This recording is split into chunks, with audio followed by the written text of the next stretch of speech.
vítajte v ďalšom videu. Skôr ako si ukážeme, čo sa nachádza v krabičke, si povieme, na čo to slúži. Predstavte si, že máte skúter alebo auto a niekto vám ho ukradne. A vy by ste chceli vedieť, kde sa to auto alebo tá motorka nachádza. Sú to vlastne nejaké GPS zariadenia, ktoré vám ukážu presné súradnice, kde sa to auto nachádza. No a kamarát mi poradil, že na AliExpresse je veľmi lacný takýto jednoduchý GPS lokátor. GPS lokátor funguje tak, že keď ho máte spárovaný s aplikáciou v telefóne alebo na počítači, tak si môžete nájsť, kde sa to auto alebo ten skúter nachádza s presnosťou na pár metrov alebo dokonca na meter. My si ukážeme, ako ho nastaviť, ako ho vložiť do konkrétne skútra a potom si aj ukážeme históriu jazd a čo sa všetko dá v tej aplikácii nájsť a zobraziť. No a poďme si ho teda rozbaliť. Rozbalíme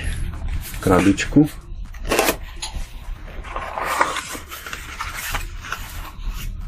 No máme tu takýto, vyzerá to jak relé do automobilu. Potom je tu aj takýto držiak s poistkou, ktorá je 2 amperová.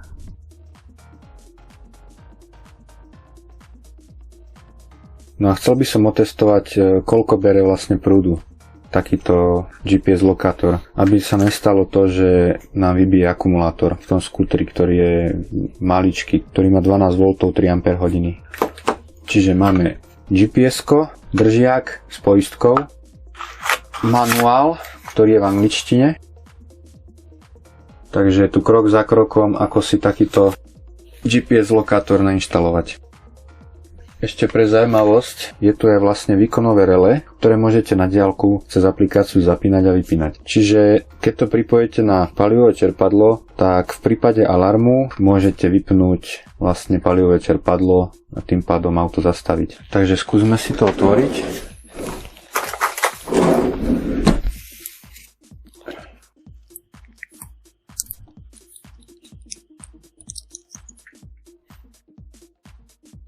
Čiže na to, aby nám to fungovalo, potrebujeme SIM kartu s internetom, na ktorej vypneme PIN kód. Tým pádom posiela vlastne informácie cez internet, kde si môžeme pozrieť detaily v aplikácii.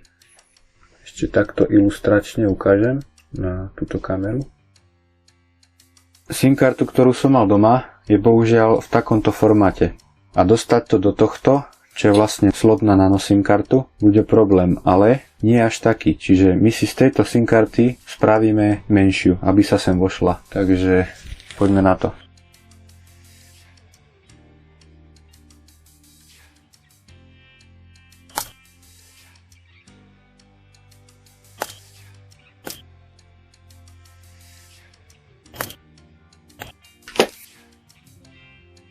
Vyskúšame, či sa nás sem zmestí.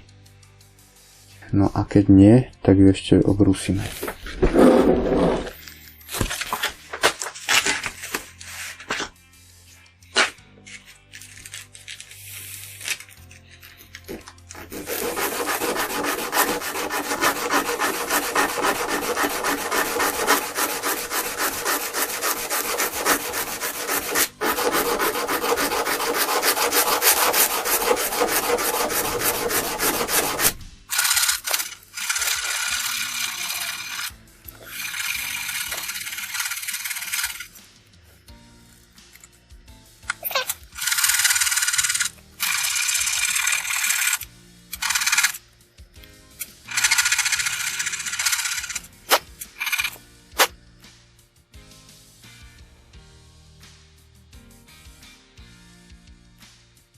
Ja si myslím, že fajn. Ešte predtým, ako začneme, tak musíme tú SIM kartu, musíme na nej vypnúť PIN kód.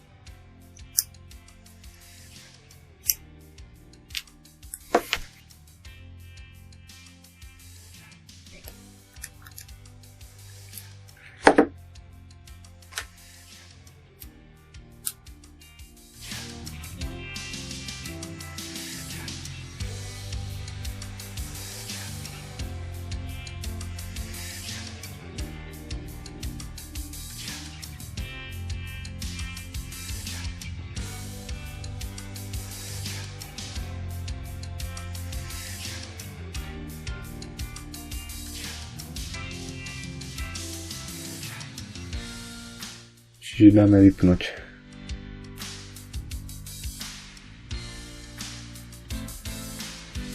Takže teraz máme vypnutý PIN kód na SIM karte. SIM kartu si vyťahneme.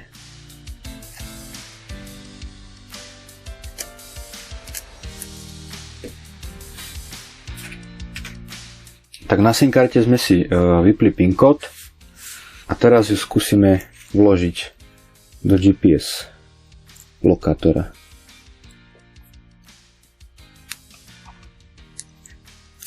Tak, je tu.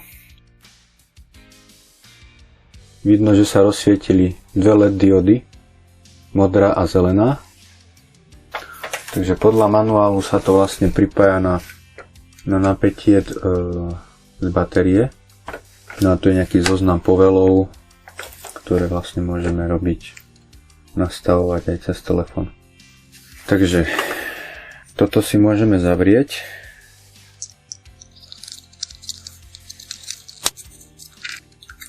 Pripojíme si sem ten konektor napájací.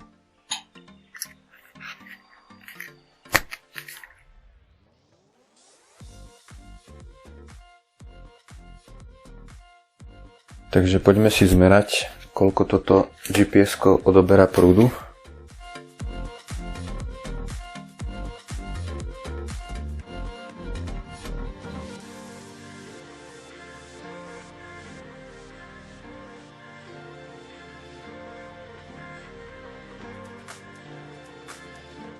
Čiže je to do nejakých 50 mA.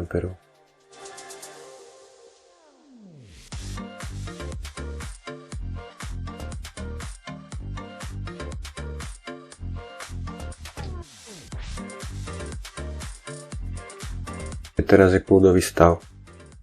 V kľudovom stave by to malo okolo 20 byť. Zhruba po 5 minútach. Tieto kabliky si predĺžime a na koncoch nalisujeme káblové očka.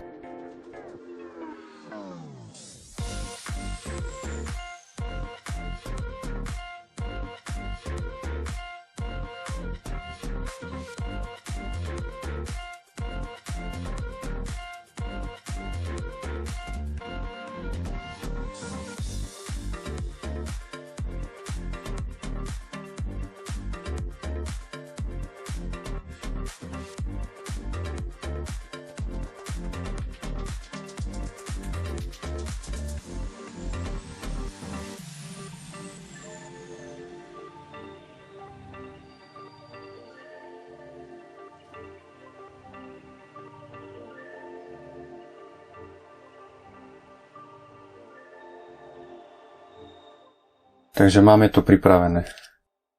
Vodiče máme predĺžené, držia. Môžeme si to ísť namontovať do skútra. Takže sme si to všetko pripravili. Skúter sme si vopred otvorili, všetky kryty. Čiže máme tu toto GPS-ko. No a teraz si to ideme pripojiť vlastne na baterku na plus a na minus.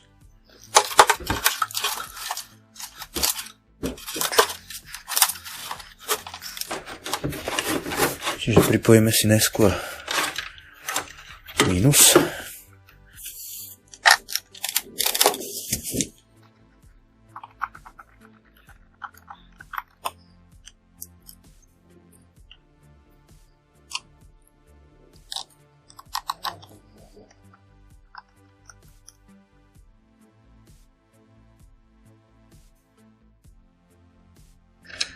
Teraz si pripojíme plus.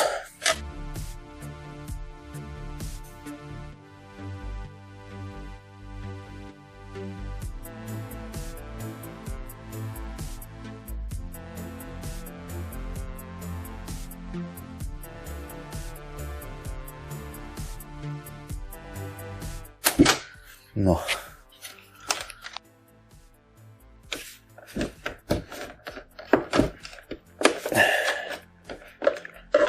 Toto by sme mali.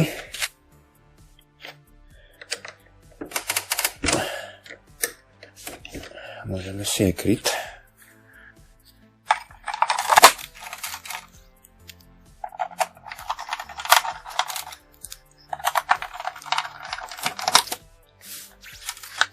No a teraz si uchyteme to samotné GPS-ko o konštrukciu skútra.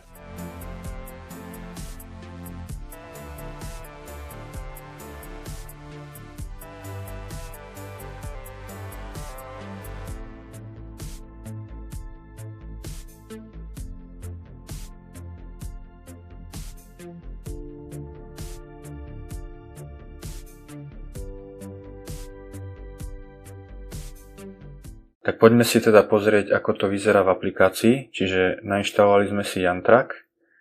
Otvoríme si aplikáciu. No a tu môžeme vidieť vlastne ten skúter. Momentálne je kúsok od domu. Tu si môžeme zmeriať vzdušnou čiarou, koľko je od domu.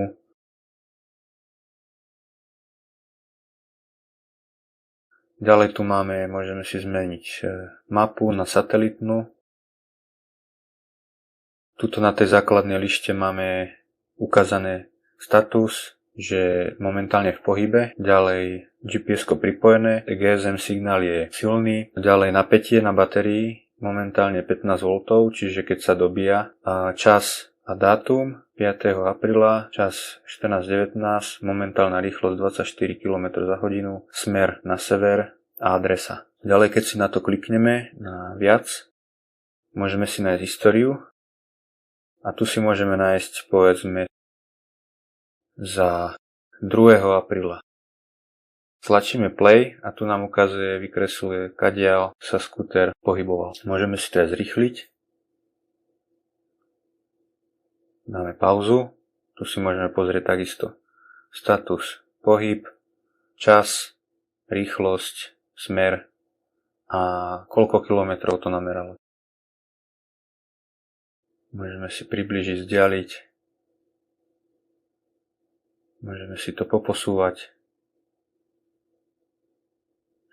Ďalej tu máme geofence.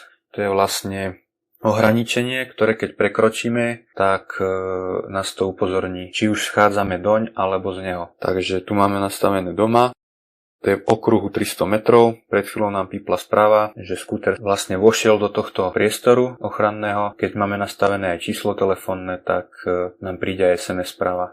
Ešte je tu vlastne viac. Tu je, že odoslať povely. Tu si to môžete zarmovať, odarmovať. Keď si nastavíte hlavné číslo svoje telefónne, tak vám budú chodiť správy na telefón. Ďalej upload frekvencii. Ja mám nastavené každých 5 sekúnd. Nastaviť časovú zónu. Ďalej citlivosť vibrácií. Keď máte vlastne skúter zaarmovaný, keby ma vlastne dosík ťukol alebo kopol do toho skútera, tak vám príde správa. No a klasika, obnovenie továrenských nastavení. Môžeme si pozrieť informácie o zariadení, meno, číslo zariadenia, telefónne číslo, ktoré je na tom zariadení, kontakty. Môžete tu zmeniť heslo, ktoré je vaše a na tom konkrétnom zariadení máte defaultne nastavené heslo, ktoré si zmeníte. Môžete tu zmeniť vzhľad, tie úvodné obrazovky, inštrukcie, ktoré sú iba v čínštine, takže to nám moc nepomôže. Nastavenia notifikácií. Máte tu centrum správ a tu si môžete aj spätne pozrieť vlastne, kedy vošiel ten skúter do toho ochranného pásma. A to by bolo asi tak všetko z tejto aplikácie. Ideme si pozrieť, ako to vyzerá na počítači. Takže otvoríme si stránku www.gpscy.net a dáme si ID číslo, ktoré je vlastne na tej krabičke na GPS-ku a heslo si napíšeme, takže dám si svoje heslo a stlačíme go. No, tak máme tu teda skúter, napájanie pripojené, GSM signál silný, potom je tu informácia o napätí na batérii, kde je momentálne 13,8 V, čas a dátum, a ako dlho tu stojí ten skúter, 24 minút. Čiže máme tu 3 tlačítka, tracking, playback, target, tlačíme si playback, prehrávanie záznamov, dáme si, povedzme, od 2. apríla. Zmeníme si čas na, povedzme, 5:46, zmeníme si dátum do 3. apríla a čas zmeníme na 20:46. Tlačíme play, načíta nám dáta, no teraz si tu môžeme pozrieť detálne, kade ten skúter išiel, ten daný čas a deň, aktuálna rýchlosť v tom danom bode, vzdialenosť od štartu, čas, dátum, môžeme si to zrýchliť.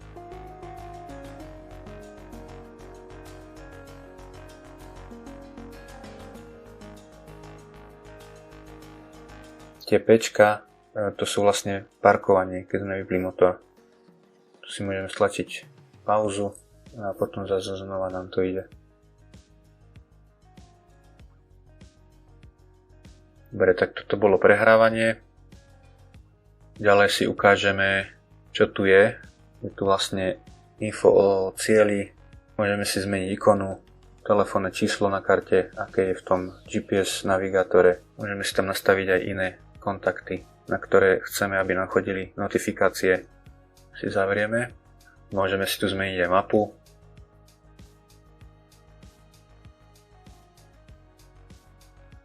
Ja používam najčastejšie Google Maps. Dobre, ďalej je tu tracking. Keď stlačíme tracking, tak v prípade, že sa pohybuje ten skúter, ale teraz keďže stojí, tak to nevieme ukázať. Ďalej tu máme štatistiky. Táto štatistika je, koľko sme od do najazdili dokopy, koľko kilometrov.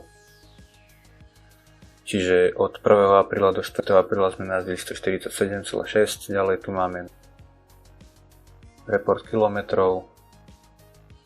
Čiže tu sme mali nastavený 8 litrov na 100 km.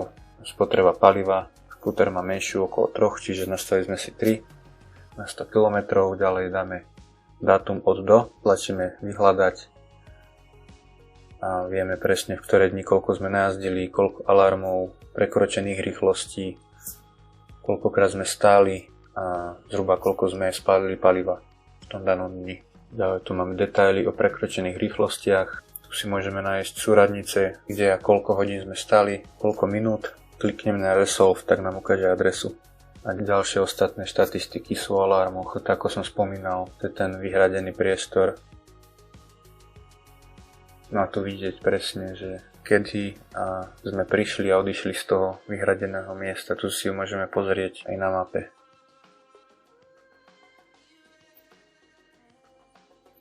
Takisto si môžeme z týchto štatistík vygenerovať dáta aj do Excelu.